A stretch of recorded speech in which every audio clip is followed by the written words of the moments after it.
Selamat siang dan jumpa lagi dengan Pak Git. Akhir-akhir ini kita lihat pelaksanaan MBG itu makin kesini makin banyak yang ruwet, teman-teman. Ya, salah satu contohnya di beberapa sekolah di Yogyakarta itu sudah dihentikan sementara karena urusan administrasi. Ya.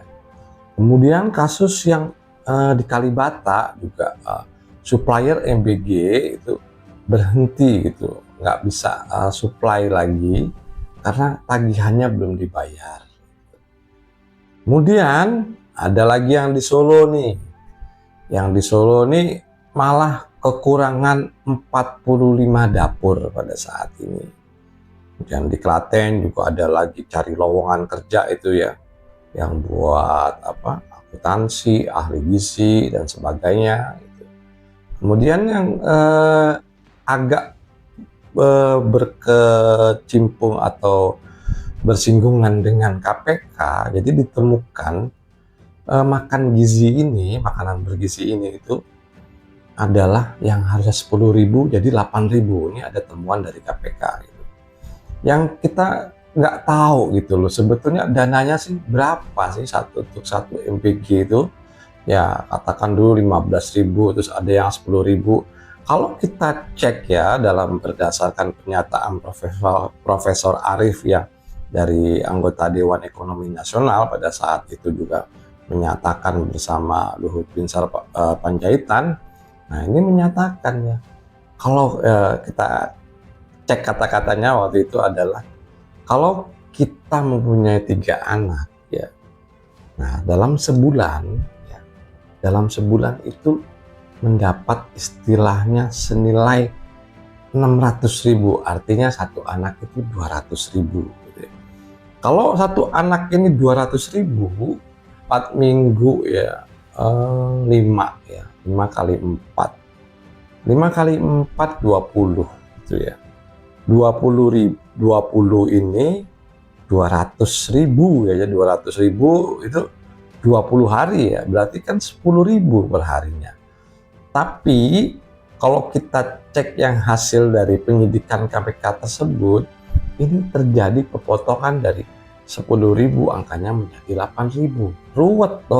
Ruwet banyak sekali macam-macam urusan administrasi yang tidak bisa diselesaikan dalam hal ini.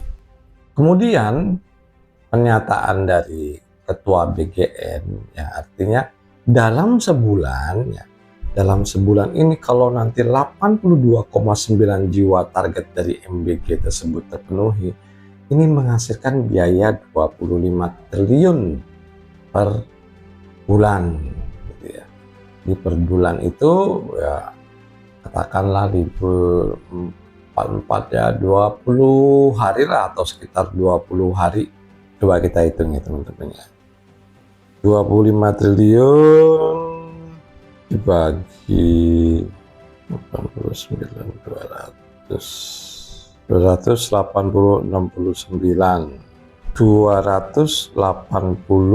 280.269 per anak per bulan gitu ya. Kalau kita jadiin hari, katakanlah dibagi katakanlah 22 gitu ya. Nah, ini di angka 12.739, atau kita bulatkanlah di 12.700 per anak gitu ya. Nah, ini data ini sangat membingungkan gitu. Maksudnya data yang diberikan oleh Dewan Ekonomi ya, kemudian diberikan juga oleh Kepala BGN, ini sangat beda-beda gitu. Terus yang jadi acuan, yang transparan, yang jadi acuan itu yang mana gitu. Ini membuat kita bingung, terus terang saja bagaimana sih hitung-hitungannya gitu. Atau malah ada yang katakan dapat 15.000 per anak ya. Kalau dari KPK tadi 10.000 gitu ya. Kemudian kalau dari Dewan Ekonomi yang sudah kita hitung juga ya itu 10.000 juga gitu per anak. Tapi kalau pernyataan dari Ketua BGN, nah ini 12.700 per anak per sekali makan. Jadi data yang dipakai itu data yang mana gitu? Atau sengaja angka ini tidak dibuat transparan ya, artinya berbeda-beda. Nah, kalau dalam konteks berbeda-beda ini kan ada yang bisa dimainkan nanti. Ya teman-teman tahulah maksud arah pembicaraan Pak Agit itu kemana. Kalau berbeda angkanya nih, selisih-selisih ini kan bisa dimainkan. Yang kita ketahui juga berdasarkan info dari Tempo, nah ini yang bermain atau ini sebetulnya juga ada rasa selain janji politiknya Pak Prabowo juga ada istilahnya terima kasih lah untuk memberikan proyek-proyek ini kepada kroni-kroninya. Nah ini berdasarkan bocor halusnya Tempo seperti itu. Yang dapat tuh jenderal-jenderal siapa aja ya udah sebetulnya udah di konsep lah seperti itu. Selain itu dulu kan targetnya tuh UMKM ya. Dulu targetnya itu yang diajak kerjasama tuh UMKM, termasuk kantin-kantin yang ada di sekolah gitu. Nah ini sudah bergeser. Yang saat ini dapur militer pun itu dipergunakan gitu. Jadi nggak semuanya tuh dapur komersil gitu atau dapur yang istilahnya bukan militer gitu. Dapur militer pun ini ikut bermain di sini. Nah ini aturannya piye gitu loh. Kalau sampai dapur militer ikut main gitu. Kalau kita masih lihat teori Ahok ya, waktu itu balik lagi ya, pernyataan Ahok itu kan gampang jalanin MBG itu. Katakan berapa yang mau dikasih untuk per anak gitu. Hitung ya, dikalkulasi per anak berapa, entah 10.000, entah 12.000. Nah ini dilangsungkan langsung kepada orang tua si anak atau masuk ke rekening si ibunya. Ya gimana lah misalnya yang di desa-desa sana nggak punya rekening atau gimana, mekanisme kerjanya lewat sekolah gitu diberikan. Nah konsepnya seperti itu, jadi langsung diberikan kepada yang berhak. Jadi tidak melalui tangan-tangan tersebut. Yang terjadi saat ini ya malah kocar-kacir ya, artinya ada yang kekurangan pegawai, ada yang masih kekurangan dapur, ada yang tidak dibayar, ada yang berhenti, ada yang kena KPK, dan berbagai hal, ada yang keracunan juga gitu. Nah ini kan jadi masalahnya jadi melebar. Kalau ini diberikan langsung kepada penerima MBG, tentunya hal-hal ini tidak akan terjadi karena yang melakukan kan ibunya sendiri. Tapi dalam tanda petik orang-orang yang kroni-kroni tersebut, nah ini nggak kebagian, gitu. Jadi nggak ada profit oriented atau benefit oriented kepada orang-orang yang dalam tanda kutip tadi ya, jenderal-jenderal yang disebutkan dalam Tempo.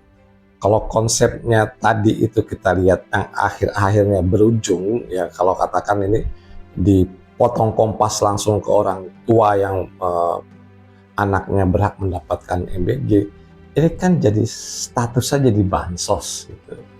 Jadi MBG ini ya sebetulnya bansos gitu, bansos yang terselubung gitu. Jadi mengatasnamakan MBG, kemudian berasaskan profit dan manfaat benefit ya, berdasarkan profit oriented dan benefit oriented terhadap orang-orang yang dekat dengan kekuasaan juga, nggak lepas dari itu karena ini sifatnya politik.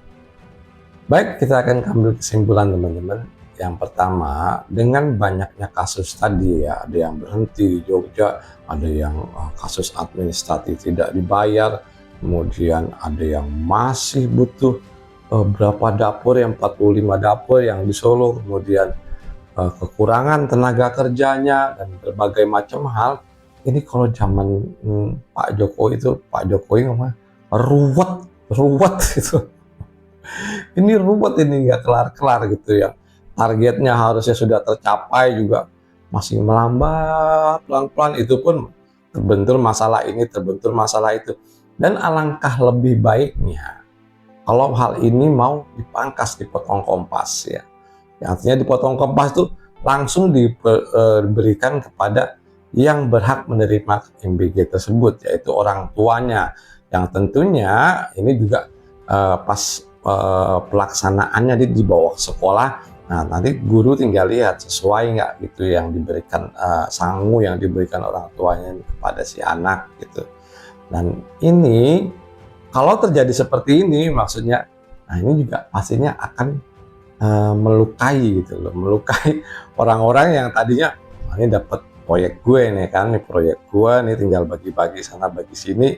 Nah orang-orang ini kan juga ya jelas bermain di situ. Kita tidak bisa menutup-nutupi lah hal-hal ini terjadi gitu. Yang notabene sebenarnya MBG ini adalah bansos yang terselubung. Oke teman-teman, menurut pagi ini cukup sekian dan terima kasih.